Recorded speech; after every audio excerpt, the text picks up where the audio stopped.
नमस्कार, the information में आपका स्वागत है। मैं मदन घोडेला। आप देखना शुरू कर चुके हैं फाजिल्का की बात। जिला पुलिस प्रशासन ने जुगाड़ू वाहन पर रोक लगा दी है।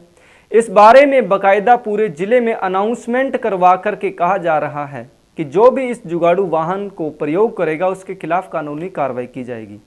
आपको बता दें कि पंजाब सरकार ने इस वाहन पर पहले रोक लगाई थी, फिर उस रोक को हटा दिया था। यानी पहले टर्न लिया, फिर यू टर्न लिया, अब फिर उस पर एक टर्न आ गया है। इसने इतने सारे टर्न के बाद में क्या बना है, इस बारे में हम आपको बताएंगे। हम इस एपिसोड में आपको बताएंगे कि अगर आप छोटी मोटी रेहड़ी लगाते हैं, पकोड़े भी तलते हैं, तो इसका आपको लाइसेंस लेना पड़ेगा। लाइसेंस लेने के लिए आपको 1 दिन की ट्रेनिंग लगानी पड़ेगी और ट्रेनिंग लगाने के लिए आपको 450 रुपये खर्च भी करने पड़ेंगे।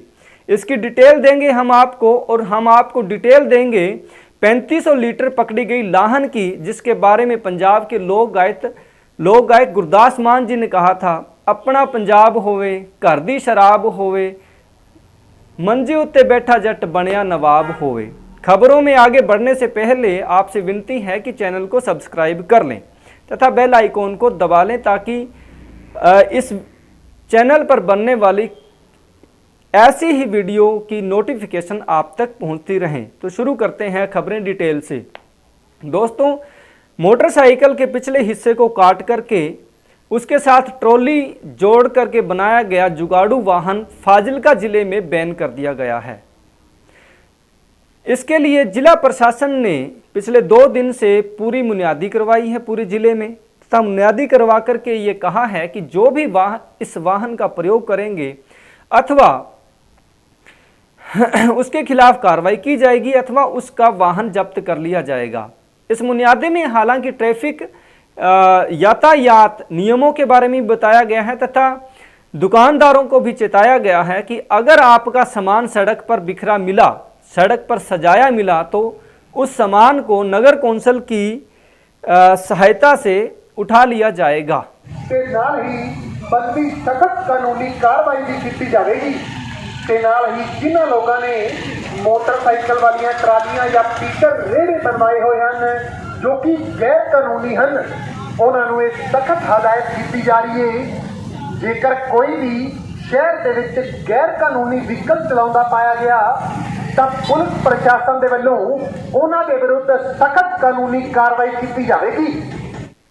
आपको बता दें दोस्तों कि इस जुगाड़ू वाहन के बारे में पिछले 3 महीने पहले जब पंजाब में आम आदमी पार्टी की सरकार नई बनी थी, तब उन्होंने फैसला लिया था।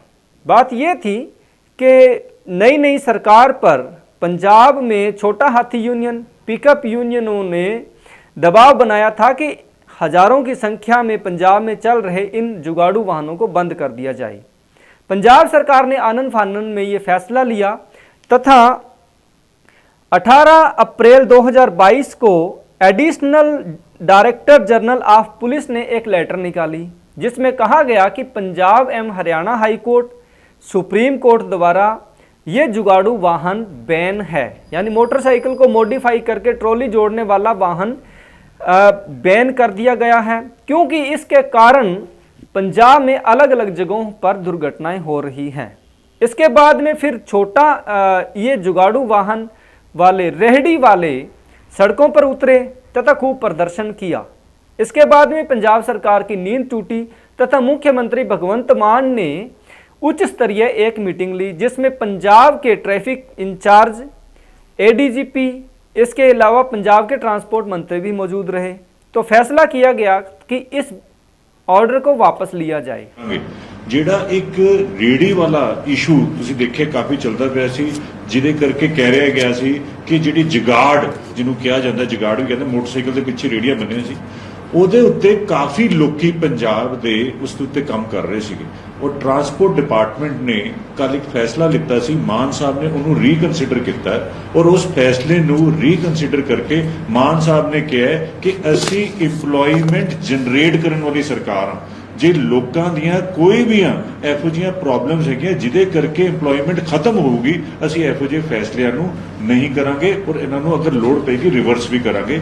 ਉਹਦੇ ਤਹਿਤ ਹੀ ਮਾਨ ਸਾਹਿਬ ਨੇ ਜਿਹੜਾ ਰੇਹੜੀ ਵਾਲਾ ਫੈਸਲਾ ਕੱਲ ਦਾ ਸੀਗਾ, ਅੱਜ ਉਹਨਾਂ ਨੂੰ ਰਿਵਰਸ ਕਰਦੇ ਹੋਏ ਰੇਹੜੀਜ਼ ਨੂੰ ਹੁਣ ਅਲਾਉ ਕਰਤਾ ਹੈ। ਸਾਰੇ ਆਫਿਸਿਸ ਨੂੰ ਅੱਜ ਮੀਟਿੰਗ ਲਿੱਤੀ ਗਈ ਪ੍ਰੋਪਰ ਔਰ ਉਹਨਾਂ ਤੋਂ ਰਿਪੋਰਟ ਮੰਗੀ ਗਈ ਕਿ ਵੀ ਕੀ ਇਸ਼ੂਜ਼ ਨੇ, ਕੀ ਪ੍ਰੋਬਲਮਸ ਨੇ, ਕੀ ਇਹਦੇ ਬੈਨੀਫਿਟਸ ਨੇ, ਕਿੰਨੇ ਲੋਕੀ ਅਨਇੰਪਲੋਇਡ ਹੁੰਦੇ ਹੈ ਅਗਰ ਇਹੋ ਜਿਹੇ ਇਸ਼ੂਜ਼ ਨੂੰ ਅਸੀਂ ਰੇਜ਼ ਕਰਦੇ ਹਾਂ ਜਾਂ ਇਹੋ ਜਿਹੀ ਚੀਜ਼ਾਂ ਨੂੰ ਚੈੱਕ ਕਰਦੇ।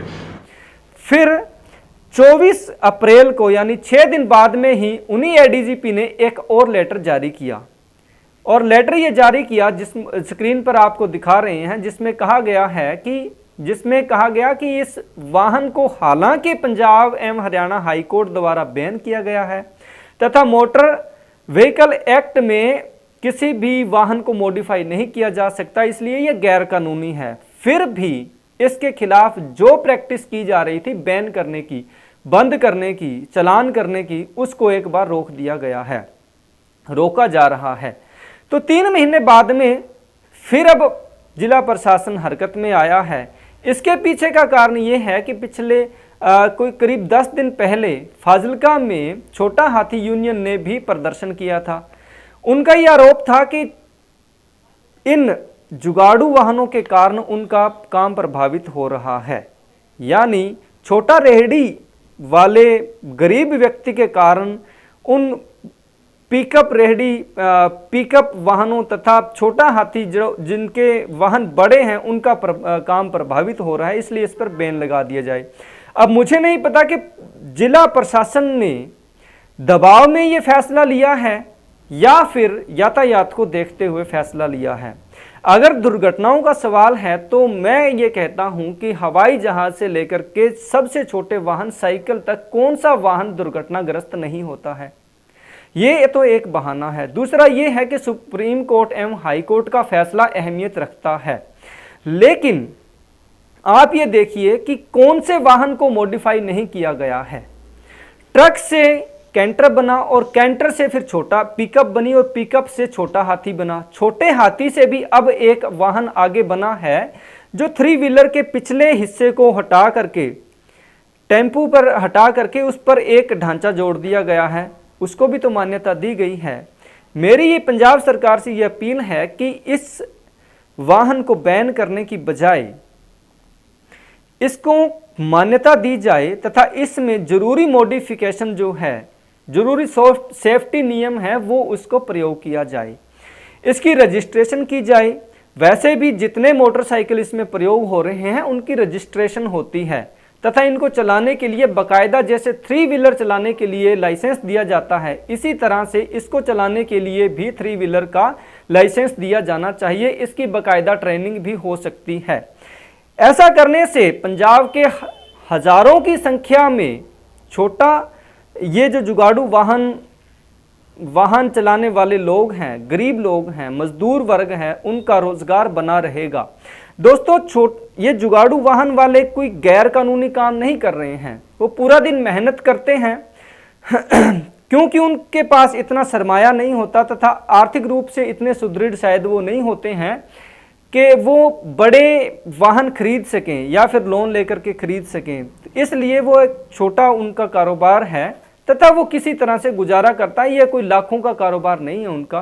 पंजाब सरकार से मेरी गुजारिश है कि इस मसले का बीच का हल निकाला जाना चाहिए। मैंने अपनी पिछली वीडियो में भी कुछ ऐसा ही सुझाव दिया था, हालांकि मुझे पता है कि वो जो करता धरता हैं वो हमसे ज़्यादा बेटर समझते हैं और ज़्यादा समझ रखते हैं। फिर भी मेरी एक अपील है कि इसका बीच का रास्ता जरूर निकाला जाना चाहिए। दोस्तों अगली खबर है फूड हैंडलर्स के लिए। हर बाज़ार में आपको छोटी मोटी रेहड़ियाँ फास्ट फूड की, इसके अलावा फ्रूट चाट की आपको सैकड़ों की संख्या में मिलती होंगी। पंजाब सरकार एवं केंद्र सरकार की फूड सेफ्टी स्टैंडर्ड एक्ट के तहत अब इनकी रजिस्ट्रेशन करनी जरूरी कर दी है। इसके तहत दोस्तों मान लीजिए कि आप छोटी मोटी रेहड़ी लगाते हैं या फिर किसी भी तरह का कोई छोटा प्रोडक्ट आप खाने का तैयार करते हैं तो उसके लिए अब पंजाब सरकार द्वारा केंद्र सरकार के प्रोग्राम के तहत आपको एक लाइसेंस इशू किया जाएगा। इस लाइसेंस के लिए आपको पहले 1 दिन की ट्रेनिंग दी जाएगी, जिसके लिए आपको 450 रुपये खर्च करने होंगे। इस बारे में आज civil surgeon doctor Tejwant Singh Dhillon की अध्यक्षता में एक मीटिंग हुई। इस मीटिंग में जिला स्वास्थ्य अधिकारी doctor Jagjit Singh, food safety अफसर ईशान बांसल, ट्रेनर चांद सेठ, तकनीकी सहायक हेमप्रिया तथा जिला मास मीडिया अफसर अनिल धामू उपस्थित रहे। डॉक्टर जगजीत सिंह एवं फूड सेफ्टी अफसर ईशान बांसल ने जो जानकारी दी वो मैं आपको इस वीडियो के माध्यम से उपलब्ध करा रहा हूं। ਫਾਜ਼ਿਲਕਾ ਜ਼ਿਲ੍ਹੇ ਦੇ ਜਿਹੜਾ ਸਾਡੇ ਕੋਲ ਇਸ ਵੇਲੇ ਜਿਹੜਾ ਫੂਡ ਦਾ ਕੰਮ ਹੈ ਉਹਦੇ ਵਾਸਤੇ ਭਾਰਤ ਸਰਕਾਰ ਵੱਲੋਂ ਜਿਹੜਾ food safety standards of India ਜਿਹੜਾ ਹੈ ਉਹਦੇ ਵੱਲੋਂ ਇੱਕ ਟ੍ਰੇਨਿੰਗ ਦਾ ਪ੍ਰੋਗਰਾਮ ਜਿਹੜਾ ਸ਼ੁਰੂ ਕੀਤਾ ਜਾ ਰਿਹਾ। ਦੇਖੋ ਮੈਂ ਸਭ ਤੋਂ ਪਹਿਲਾਂ ਕਹਿ ਦਿਆਂ ਕਿ ਸ਼ੁੱਧ ਹਵਾ, ਸ਼ੁੱਧ ਪਾਣੀ ਤੇ ਸ਼ੁੱਧ ਖਾਣਾ ਇਹ ਸਾਡੇ ਸਰੀਰ ਦੀ ਗੁਣਵੱਤਾ ਲਈ ਬਹੁਤ ਜ਼ਰੂਰੀ ਹੈ। ਤੇ ਜਿਹੜਾ ਮਿਲਾਵਟ ਖਾਣੇ ਦੇ ਵਿੱਚ ਜਾਂ ਉਹਦੀ ਸ਼ੁੱਧਤਾ ਨਾ ਰਹਿਣਾ ਜਾਂ ਖਾਣ ਪੀਣ ਦੀਆਂ ਵਸਤਾਂ ਦਾ ਸਾਡੇ ਸਰੀਰ ਤੇ ਮਾਰੂ ਅਸਰ ਨਾ ਹੋਵੇ ਤੇ ਸਾਨੂੰ ਖੁਰਾਕ ਚੰਗੀ ਤਰ੍ਹਾਂ ਲੱਗੇ, ਇਹ ਭਾਰਤ ਸਰਕਾਰ ਦਾ ਤਹਿਤ ਕੀਤਾ ਹੋਇਆ। ਉਹਦੇ ਅੰਤਰਗਤ ਹੁਣ ਅਸੀਂ ਜਿੰਨੇ ਵੀ ਜ਼ਿਲ੍ਹਾ ਫਾਜ਼ਿਲਕਾ ਦੇ ਵਿੱਚ ਫੂਡ ਖਾਣੇ ਨੂੰ ਬਣਾਉਣ ਵਾਲੇ, ਪੈਦਾ ਕਰਨ ਵਾਲੇ ਤੇ ਉਹਨੂੰ ਵੇਚਣ ਵਾਲੇ, ਉਹਨੂੰ ਸਾਂਭਣ ਵਾਲੇ ਤੇ ਉਹ ਫੂਡ ਦੇ ਨਾਲ ਜਿੰਨੇ ਖਾਣੇ ਦੇ ਨਾਲ ਜਿੰਨੇ ਵੀ जुड़े हुए, भावें वो रेहड़ी फड़ी तो लैके वड्डे रेस्टोरेंट, ढाबे, करियाने दी दुकानां, कन्फैक्शनरी, डेयरी, ये सारे जिहड़े जिहड़े खाने नूं हैंडल करदे आ, खाने नूं साਂਭਦੇ आ, बनाउंदे आ, उन्हां सारिਆਂ ਨੂੰ ट्रेन किया जाऊगा, उन्हां नूं सिखलाई दित्ती जाऊगी। ये सिखलाई जिहड़ी है ਜ਼ਿਲ੍ਹਾ ਫਾਜ਼ਿਲਕਾ ਦੀਆਂ ਦੋਨੋਂ ਤਹਿਸੀਲਾਂ ਅਬੋਹਰ ਤੇ ਜਲਾਲਾਬਾਦ ਫਾਜ਼ਿਲਕਾ ਦੇ ਵਿੱਚ VR ਪ੍ਰੋਫੈਸ਼ਨਲ ਵਾਲੇ ਜਿਹੜੇ ਆ ਉਹ ਇੱਕ ਸੰਸਥਾ ਇੰਪੈਨਲ ਕੀਤੀ ਆ।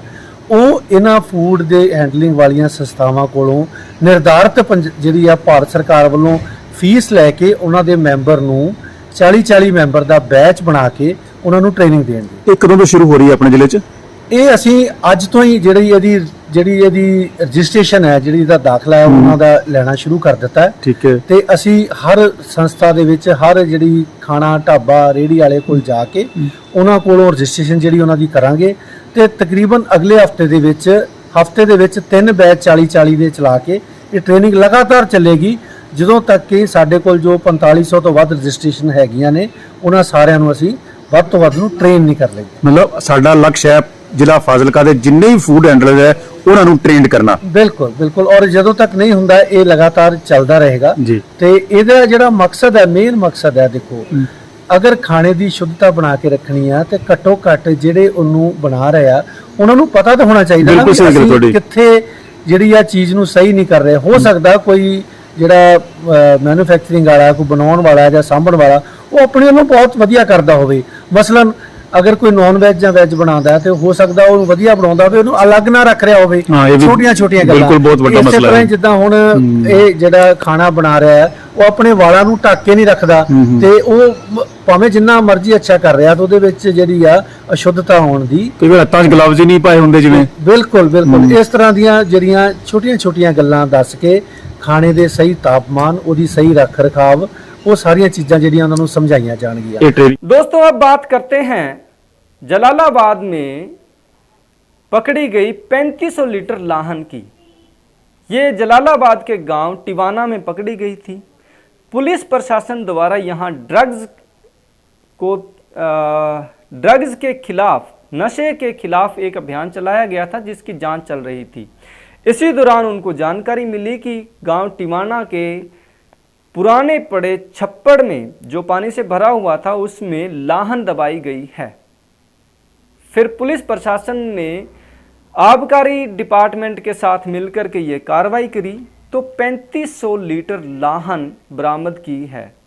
दोस्तों ये अवैध है, ये किसी भी रूप में मान्य नहीं है, लेकिन मेरी एक छोटी सी आपत्ति है। आपत्ति ये है कि पंजाब के गायकों द्वारा नशे को प्रमोट करने के लिए और ख़ास करके देसी शराब को प्रमोट करने के लिए बहुत कुछ गाया गया है। एक गलती पंजाब के लोक गायक, प्रसिद्ध गायक गुरदास मान जी से भी हुई। उन्होंने 4 लाइनों में, मुझे बड़ी आपत्ति है उस पर, जो उन्होंने गाई कि अपना पंजाब होवे, घर दी शराब होवे, मंजे उत्ते बैठा जट बनिया नवाब होवे। अगर इस बोल को आप गौर करें, घर दी शराब होवे, घर की शराब मतलब लाहन, अगर ये लाहन नाजायज़ है तो फिर गाने के बोल भी नाजायज़ होने चाहिए, गैर कानूनी होने चाहिए तथा ऐसे गानों को बैन किया जाना चाहिए। और इन 4 लाइनों में उन गुरदास मान जी ने पंजाब का कितना नुकसान किया है आप ये देखिए कि घर दी शराब हो, एक तो उन्होंने शराब को सिंपलीफाई कर दिया। मंजे उत्ते बैठा जट बनिया नवाब होए, जट मतलब पंजाबी, मंजे उत्ते बैठा होवे, अपने घर में सिर्फ मंजे पर बैठा होवे। अब हुआ यह कि इसके बाद पंजाब पर तो पहले पंजाबियों पर तो तोहमत लगती है कि वह काम, आने वाली पीढ़ियां काम कम कर रही है। अब तो वैसे ही गुरदास मान साहब ने उनको नवाब बना दिया तो काम कैसे होगा। इसलिए गुरदास मान साहब को ये चाहिए कि इस गाने को वापस ले। वैसे तो अब ये इतना गाया जा चुका है कि इसके वापस लेने का कोई तर्क नहीं बनता है, फिर भी उनको आगे आकर के इस बारे में जरूर स्पष्टीकरण देना चाहिए तथा पंजाब को नई दिशा देने के लिए इस पर भी जरूर बोलना चाहिए। नमस्कार।